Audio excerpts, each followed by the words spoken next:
Você já teve a sensação de que alguém estava guiando suas emoções, suas escolhas, ou até suas atitudes, sem que você percebesse?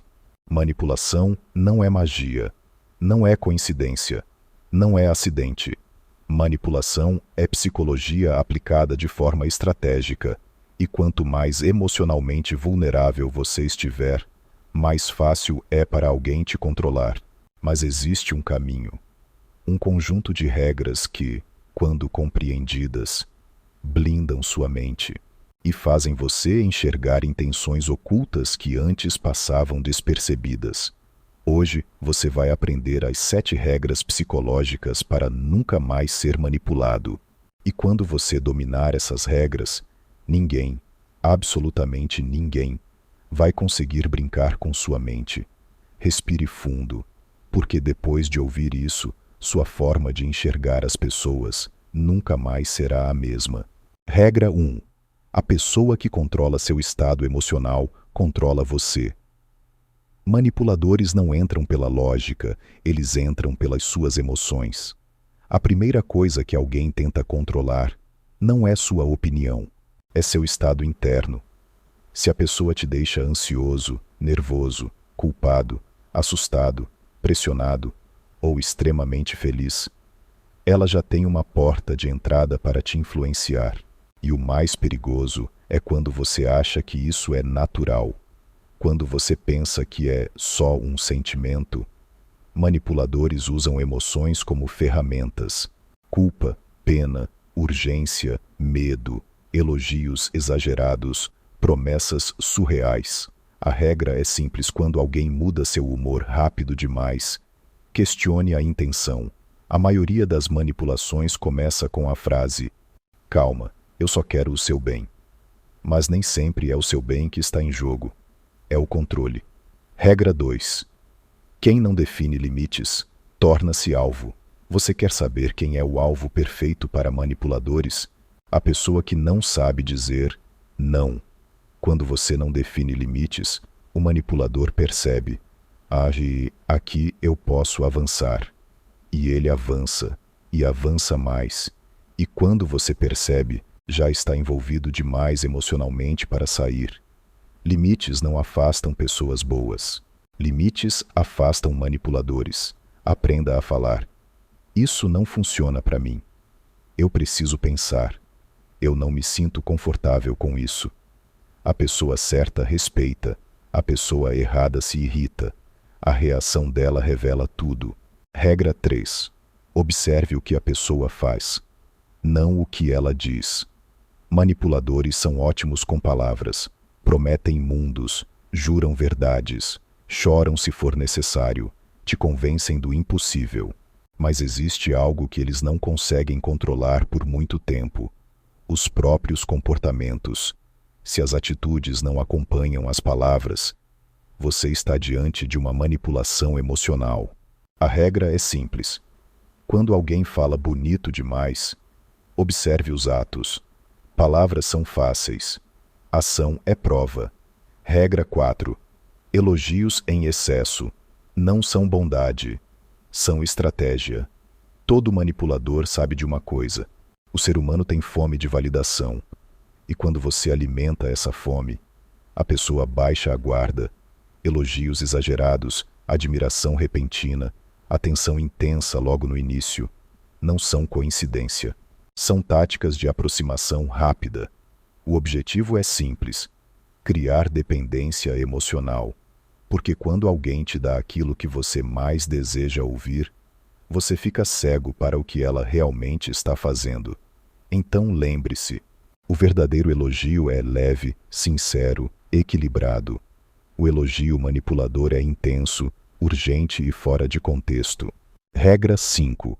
O manipulador sempre cria um desequilíbrio de poder. Toda manipulação existe porque há um desequilíbrio psicológico. Um dá mais e recebe menos. Um se entrega enquanto o outro controla. Manipuladores criam dependência emocional propositalmente. Eles fazem você sentir que precisa deles, que sem eles você perde algo importante. Eles usam frases como: sem mim, você não consegue. Ninguém te entende como eu. Eu sou a única pessoa que realmente está com você. Percebe o padrão? Eles querem te isolar emocionalmente, para depois te guiar como quiserem. A regra é: se alguém tenta ser indispensável rápido demais, é manipulação. Pessoas saudáveis te fortalecem, manipuladores te enfraquecem. Regra 6. Quando alguém te força a decidir rápido, saia. Manipuladores odeiam quando você pensa, porque reflexão destrói as estratégias deles, por isso usam urgência. Decide agora. Se você não fizer isso hoje, acabou. Última chance.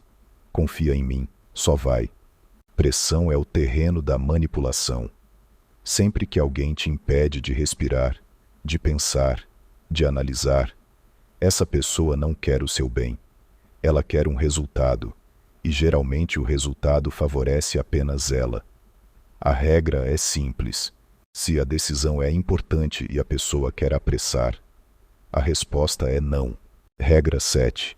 A manipulação acaba quando você se enxerga. O manipulador tem uma arma, sua cegueira emocional. Ele só funciona quando você não percebe o próprio valor, a própria força, o próprio limite. Quando você finalmente enxerga o que merece, quando entende que sua paz vale mais do que qualquer vínculo, o manipulador perde o poder instantaneamente, porque manipulação só funciona onde há insegurança. Quando você amadurece, quando você cria clareza, quando você entende o seu valor, tudo muda. A manipulação não te encontra mais. Ela tenta, mas não entra, porque você está consciente, e a consciência é a maior blindagem psicológica que existe. Agora que você aprendeu as 7 regras, talvez perceba algo importante. Você já foi manipulado antes. Todos nós já fomos. Mas isso não é fraqueza, é falta de ferramentas. E agora você tem essas ferramentas. A partir de hoje, ninguém controla seu emocional sem sua permissão. Ninguém te pressiona sem ser questionado. Ninguém usa culpa, medo ou elogios como correntes emocionais. A partir de agora, você vê o que antes não via. Você percebe o que antes passava despercebido. Você enxerga intenções nas entrelinhas. E quando você enxerga, você se liberta. Porque no momento em que você se torna consciente, você se torna incontrolável. E ser incontrolável é a verdadeira liberdade psicológica. Existe uma verdade que muita gente não percebe. Você pode ser muito melhor na intimidade do que imagina. E talvez ninguém nunca tenha te dito isso claramente. Mas existem sinais. Sinais que mostram que você tem algo que não se compra, não se aprende em vídeo nenhum, não depende de experiência, não depende de técnica, e sim de energia, inteligência emocional e presença. Hoje eu vou te mostrar 3 sinais poderosos que revelam que você é bom de cama. E nem sabia. E atenção, nenhum desses sinais tem a ver com aparência, tamanho, tempo ou experiência. Tem a ver com algo muito mais profundo. Algo que poucas pessoas realmente dominam. Vamos ao primeiro sinal. Sinal 1. Você sabe ler a energia da outra pessoa. Bom de cama não é quem sabe agir, é quem sabe sentir. Existe algo chamado sensibilidade emocional. É a capacidade de perceber a energia da outra pessoa, notar o clima, entender o ritmo dela e agir de forma natural, sem forçar nada. Se você é o tipo de pessoa que percebe quando alguém está confortável, percebe quando algo não está bom, ajusta seu comportamento automaticamente. Presta atenção no olhar, na respiração, no toque, entende quando acelerar e quando diminuir, respeita o espaço, cria um ambiente seguro. Então você já é melhor do que 80% das pessoas, porque a maioria pensa apenas em si. A maioria age como se fosse um desempenho individual, mas você não. Você sente, você se conecta, você sincroniza. E isso é ser bom de cama. É presença, é atenção, é cuidado. é maturidade. E tudo isso é percebido pela outra pessoa, mesmo que ela não diga nada. Se você tem esse tipo de percepção, esse tipo de leitura emocional, parabéns. Esse é um dos maiores sinais de que você é bom de cama, mesmo sem perceber. Sinal 2. Você não tem pressa. O segundo sinal é simples, mas extremamente raro. Você não tem pressa. Quem é imaturo, inseguro ou inexperiente sempre quer correr. Quer provar algo. Quer mostrar algo. Quer chegar a algum lugar rápido. Mas quem é realmente bom? Quem tem energia forte, autoconfiança verdadeira, não precisa disso. A pessoa sente seu ritmo, seu controle, sua tranquilidade, seu domínio emocional. Ela percebe que você está ali, presente, aproveitando o momento, sem ansiedade, sem querer acelerar nada. A falta de pressa transmite confiança, controle, segurança, maturidade, calma, estabilidade emocional. E tudo isso é extremamente atraente. Quando você não tem pressa, você cria intensidade. Você cria conexão. Você cria clima. E a pessoa sente isso no corpo, mas sente também na mente. A energia muda. O ambiente muda. A experiência muda. Se você é o tipo de pessoa que prefere o momento do que o objetivo, o clima em vez da corrida, você já é muito mais desejável e marcante do que imagina. Sinal 3. Você faz a outra pessoa se sentir desejada. O terceiro sinal é o mais poderoso. Você faz a outra pessoa se sentir desejada. Bom de cama não é quem performa. Bom de cama é quem desperta algo emocional. Se você naturalmente elogia com sinceridade, sabe olhar no olho, tem uma postura forte, sabe conduzir a situação, transmite confiança, faz a pessoa sentir que ela é especial naquele momento. Tem uma energia que envolve, sabe valorizar o que a outra pessoa tem de melhor. Então, você já está acima da média. A maioria não sabe fazer isso. A maioria não sabe criar atmosfera emocional. A maioria é técnica, mas é vazia. Você não. Você entrega a presença, entrega a atenção, entrega a energia. Você faz a outra pessoa se sentir escolhida, importante, desejada, conectada. E quando alguém se sente assim com você, ela nunca esquece. A experiência não acaba no toque. Ela começa no olhar, começa na conversa, começa na energia. Se você desperta sensações emocionais, você é sim bom de cama, mesmo que nunca tenha percebido isso. Conclusão. Ser bom de cama nunca foi sobre técnica, nunca foi sobre prática, nunca foi sobre comparação. Ser bom de cama é sobre energia, conexão, atenção, presença, sensibilidade. Se você tem esses 3 sinais, sabe ler a energia da outra pessoa, não tem pressa, faz o outro se sentir desejado. Então você já é muito melhor do que imagina. E agora que você sabe disso, use essa consciência com maturidade, com respeito, com presença, com propósito. Porque quem domina a energia, domina o momento. E quem domina o momento, marca para sempre. Você sabia que as maiores lideranças da história usaram estratégias que até hoje são chamadas de maquiavélicas? Não é sobre manipular. É sobre liderar com inteligência, estratégia e resultados. Neste vídeo, você vai aprender 10 táticas poderosas para transformar sua forma de liderar e levar seu time para outro nível. Fica até o final, porque a última tática vai mudar completamente sua visão de liderança. Liderar não é para os fracos, é para os visionários, para aqueles que entendem que liderança não é apenas mandar, é inspirar, influenciar, mover pessoas na direção certa. Hoje, você vai descobrir 10 táticas maquiavélicas, não para manipular, mas para liderar com inteligência, estratégia e ética. Essas táticas foram usadas por líderes, empreendedores e visionários que mudaram a história. E agora, você pode aplicá-las no seu mundo. Vamos começar.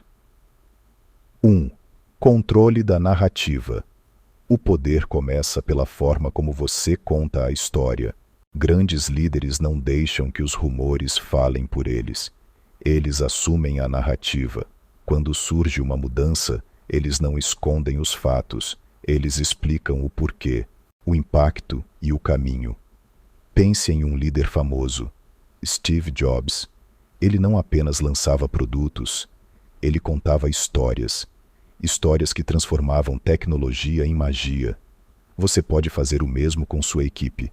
Transforme mudanças em missões e dados em conquistas. 2. Defina a primeira referência.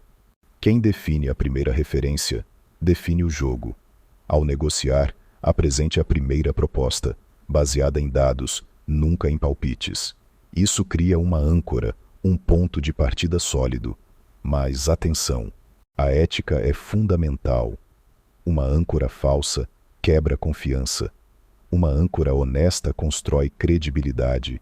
Imagine um gerente de vendas dizendo: nossa meta é X, baseada em X e dados, para gerar Z, impacto. Agora a equipe sabe para onde mirar. 3. Alianças estratégicas. Liderança não é sobre mandar. É sobre conectar. Forme alianças com pessoas-chave antes das grandes decisões. Convide-os para opinar, peça conselhos, construa apoio. Quando a ideia for para o time, ela já terá aliados prontos para defendê-la. Grandes CEOs sabem, um projeto sem aliados é um projeto frágil, mas um projeto com aliados tem poder multiplicado. 4. Gerencie sua reputação. Imagem é momentânea, reputação é para sempre. Mostre resultados, compartilhe aprendizados, reconheça erros. Líderes que só falam de vitórias parecem falsos. Líderes que admitem falhas parecem humanos. E humanos conquistam confiança. Pense em líderes que você admira. Eles não são perfeitos, mas são transparentes, e é isso que os torna respeitados. 5. Priorize com inteligência. Você não pode resolver tudo. Grandes líderes priorizam. Eles usam critérios claros: impacto, custo, urgência. Mostram para todos como decidiram. Isso evita fofocas, evita cortes cegos e garante que o time entenda: o foco está nas batalhas certas. Priorizar não é dizer não, é dizer sim ao que realmente importa. 6. Seja frio na crise. Quando tudo pega fogo, líderes não entram em pânico. Eles respiram, eles pensam, eles agem. Uma crise é vencida com clareza. O que aconteceu? Qual é o plano? Quem faz o quê? Um bom líder não esconde o problema. Ele lidera a solução. Porque no caos, a calma é a maior forma de poder. 7. Use informação no tempo certo. Falar tudo, o tempo todo. Não é transparência, é confusão. Compartilhe-se o que importa, na hora certa com as pessoas certas. Seja claro, objetivo e estratégico. Um líder sábio não esconde, mas também não cria pânico com informações fora de contexto. Ele protege a equipe do ruído e a mantém focada no essencial. 8. Construa autoridade de verdade. A autoridade não vem do cargo, vem da consistência. Cumpra prazos, baseie decisões em fatos, comunique-se com clareza. Assim, quando você falar, todos ouvem, porque sabem que sua liderança não é teatro, é competência real. Respeito não se exige, respeito se conquista, com resultados e caráter. 9. Mantenha espaço para flexibilidade. O mundo muda rápido. Planos rígidos quebram. Planos flexíveis evoluem. Grandes líderes criam checkpoints, pilotos, testes. Eles adaptam a rota quando o vento muda. mas nunca perdem o destino final. Essa habilidade dá confiança ao time e transforma incertezas em oportunidades. 10. Leia as emoções do time. Liderança não é só cérebro, é também coração. Um líder atento percebe quando alguém está inseguro, resistente ou desmotivado. Ele não ignora, ele ouve. Porque a autoridade vem da mente, mas a lealdade vem do respeito e da empatia. E equipes leais atravessam qualquer tempestade. Conclusão. Essas são as 10 táticas maquiavélicas, não para manipular, mas para liderar com estratégia, inteligência e ética. Controle a narrativa. Defina a referência. Construa alianças. Cuide da reputação. Priorize. Seja frio na crise. Use informação no tempo certo. Construa autoridade. Mantenha flexibilidade. Leia as emoções. Liderar é mais do que mandar. É inspirar. É unir. É guiar todos rumo à vitória. E lembre-se, o verdadeiro poder não está em comandar sozinho, mas em levar todos juntos para o próximo nível. Existem pessoas que controlam você de forma tão sutil, tão inteligente, tão silenciosa, que quando você finalmente percebe, já está emocionalmente preso e não tem ideia de como isso aconteceu. Essas pessoas não usam força, não usam gritos, não usam ameaças. Elas usam psicologia, manipulação emocional, táticas comportamentais extremamente refinadas. Hoje, você vai entender o método completo, passo a passo, que narcisistas usam para controlar você. Mesmo que você seja forte, inteligente e consciente, prepare-se. Porque depois de escutar isso, sua visão sobre certas pessoas nunca mais será a mesma. A mente do narcisista.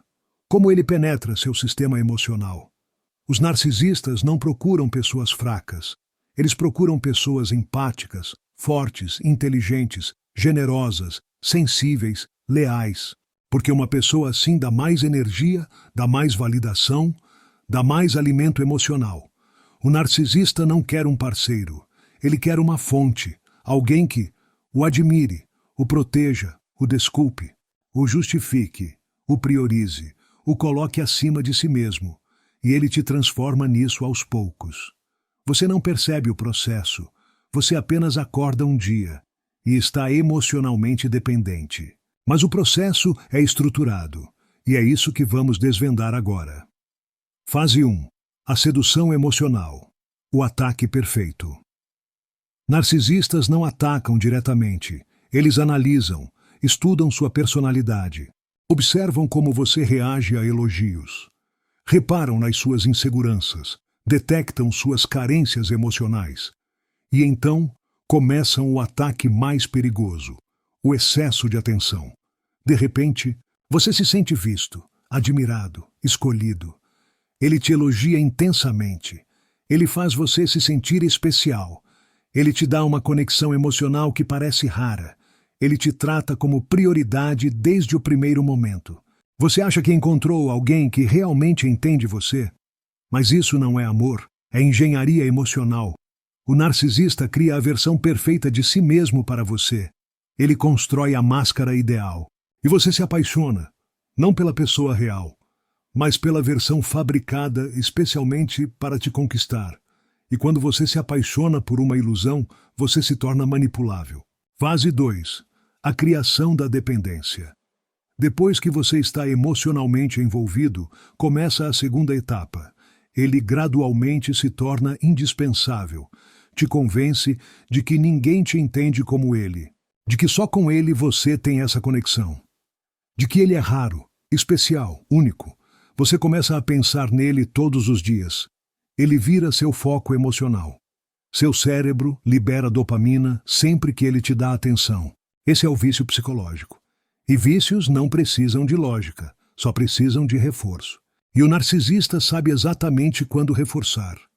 Quando você começa a se afastar, quando você começa a pensar demais, quando você finalmente cria coragem para sair, ele reaparece doce, gentil, sensível, e você cai de novo.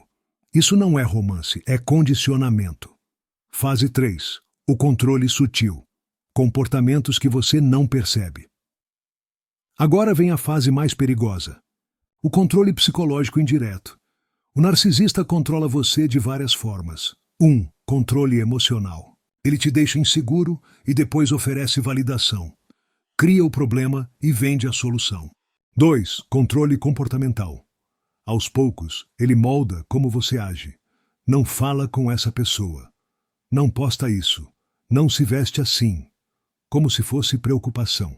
Mas é controle. 3. Controle do ritmo. Ele define quando te dá atenção e quando te ignora. 4. Controle do humor. Se você faz algo que ele não gosta, ele vira frio. Se você faz algo que o agrada, ele te dá afeto. Você acha que isso é emocionalidade dele, mas é estratégia. Ele está te treinando. Fase 4. A confusão mental, a arma favorita do narcisista. Depois que você já está envolvido, ele usa uma manipulação chamada gaslighting. É quando ele muda sua percepção da realidade. Frases típicas: você está exagerando. Isso nunca aconteceu. Você entendeu errado. Você está louco. Eu nunca faria isso. Você é muito sensível. Aos poucos, você para de confiar na sua própria mente, no seu próprio julgamento, na sua própria memória. E quando você não confia em si mesmo, você confia nele. Esse é o objetivo. Fase 5. Redução da sua autoestima. O narcisista não quer que você se sinta forte. Ele quer que você se sinta insuficiente, inseguro, culpado, responsável pela relação, com medo de perder ele, ansioso para agradar. Ele faz isso de várias formas. Críticas sutis, comparações com outras pessoas, brincadeiras que machucam, elogios condicionais, silêncios estratégicos, ignorar suas necessidades, invalidar suas emoções. Quanto mais baixo você se sente, mais alto ele fica, e mais fácil é te controlar. Fase 6. Ciclo de abuso e recompensa. Esse é o sistema que prende você definitivamente. Em 1, ele te trata bem, recompensa, você se sente especial. 2, ele te trata mal, abuso emocional, você fica inseguro, confuso. 3, ele volta a te tratar bem. Você sente alívio. Dopamina. Esse ciclo é viciante, é igual à dependência química. Seu cérebro começa a buscar o alívio da fase boa, mesmo sabendo que a fase ruim vai voltar. E é assim que ele te mantém na coleira emocional. Fase 7. O desequilíbrio de poder. Quando ele percebe que você está emocionalmente dependente, ele diminui o esforço. Você começa a trabalhar pela relação. Você começa a correr atrás. Você começa a justificar tudo. Ele faz cada vez menos. E você faz cada vez mais. Ele controla. Você tenta agradar. Ele define a narrativa. Você aceita. Ele cria o caos. Você busca resolver. Esse desequilíbrio não é acidente. É arquitetura psicológica. Fase 8. O desgaste final, mas não o fim. Quando você finalmente começa a perceber tudo e tenta confrontar, o narcisista muda a tática. 1. Inversão de culpa. Ele te acusa justamente daquilo que ele faz. 2. Vitimização. Ele se faz de coitado para te desarmar. 3. Silêncio punitivo. Ele te ignora até você pedir desculpas. 4. Triangulação. Começa a envolver outras pessoas para te deixar inseguro. E se você tenta sair, ele volta exatamente como no início. Carinhoso, perfeito, amoroso. É o laço final. E você recomeça o ciclo. A verdade final. O narcisista nunca ama você. Ele ama o controle sobre você. Narcisistas não querem afeto. Querem poder, não querem reciprocidade. Querem adoração, não querem parceria. Querem domínio. Você não é uma pessoa para eles. Você é uma fonte emocional. E enquanto você não perceber isso, o ciclo continua indefinidamente. Como escapar? A parte mais importante do vídeo. Existem 3 passos fundamentais para cortar o controle narcisista. 1. Recupere sua percepção.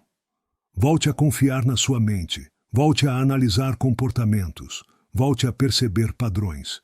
A consciência é a primeira libertação. 2. Ignore as palavras. Observe as ações. O narcisista fala bonito, mas nunca sustenta no comportamento. Haja baseado no que ele faz, não no que ele diz. 3. Rompa o ciclo. Isso pode incluir afastamento emocional gradual, silêncio estratégico, distanciamento físico, redefinição total de limites. O narcisista não muda, mas você pode mudar o jogo. Conclusão.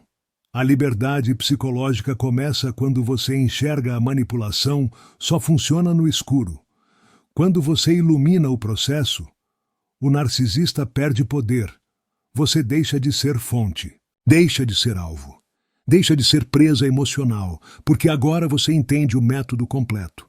Agora você sabe identificar cada fase. Agora você tem consciência. E a consciência é a maior arma contra a manipulação psicológica. A partir de hoje, ninguém mais vai controlar sua mente sem a sua permissão. E você finalmente retoma o que sempre foi seu, a sua liberdade emocional.